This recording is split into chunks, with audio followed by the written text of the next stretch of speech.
আওয়ামী লীগ নিষিদ্ধের দাবিতে ৮ই মে রাতে উত্তাল হয়ে ওঠে প্রধান উপদেষ্টার বাসভবন যমুনার সামনের এলাকা। বৈষম্য বিরোধী ছাত্র আন্দোলনের অন্যতম সংগঠক হাসনাত আব্দুল্লাহর নেতৃত্বে রাত ১০টা থেকে শুরু হয় অবস্থান কর্মসূচি। মুখে মুখে ধ্বনিত হতে থাকে লীগ ধর জেলে ভর, ব্যান আওয়ামী লীগ, এমন সব স্লোগান।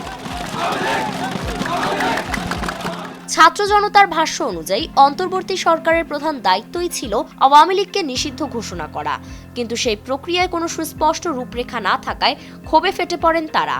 তাদের দাবি শুধু যুবলীগ নয়, নিষিদ্ধ করতে হবে মূল দল আওয়ামী লীগকেও।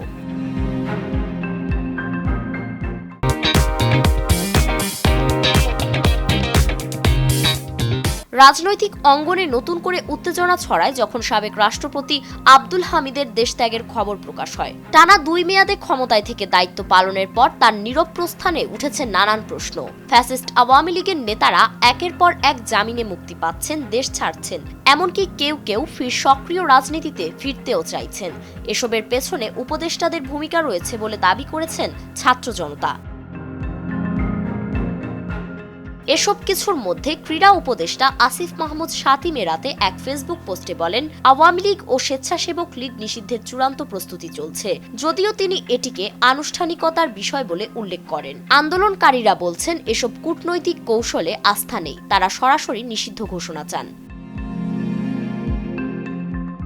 অন্যদিকে তথ্য উপদেষ্টা মাহফুজ আলম তার ফেসবুক পোস্টে ক্ষোভের সঙ্গে লিখেন, সবার আগে যাদের সঙ্গে পরামর্শ করেছি তাদের ভরসার বিনিময়ে পেয়েছি অশ্বডিম্ব, আর এখন সব দোষ ছাত্র উপদেষ্টা নন্দ ঘোষের কাঁধে। তার এই মন্তব্য ঘিরেও রাজনৈতিক অঙ্গনে তীব্র আলোচনার ঝড় উঠেছে। এদিকে আইন উপদেষ্টা আসিফ নজরুল বলেন, আওয়ামী লীগ নিষিদ্ধের দাবি এখন সমাজ জুড়ে প্রবল। গণ অভ্যুত্থানকালে সংগঠিত গণহত্যা, ছাত্র জনতার উপর হামলা ও শেখ হাসিনা পলাতক অবস্থায় উস্কানিমূলক বক্তব্য সবকিছুই এই নিষেধাজ্ঞার প্রেক্ষাপটকে আরও জোরালো করেছে। তিনি আরও জানান, দ্বিতীয় আন্তর্জাতিক অপরাধ ট্রাইব্যুনাল গঠনের কাজ শেষ পর্যায়ে, কিছু মামলার তদন্ত প্রায় শেষ, শীঘ্রই শুরু হবে বিচার কার্য। তবে তার ভূমিকা নিয়ে প্রশ্ন রয়েছে, কারণ তিনি গত ৮ মাস ধরে আওয়ামী লীগকে নিষিদ্ধ করা নিয়ে নানা টালবাহানা করেই চলেছেন। তবে ছাত্র জনতার এই কর্মসূচিকে সমর্থন দিয়েছেন রাজনৈতিক ও সাংস্কৃতিক অঙ্গনের অনেকে। জনতা পার্টি বাংলাদেশের চেয়ারম্যান ও জনপ্রিয় চিত্রনায়ক ইলিয়াস কাঞ্চন এক বার্তায় বলেন, অসুস্থতার কারণে সশরীরে থাকতে না পারলেও মনে প্রাণে আমি আপনাদের পাশে আছি।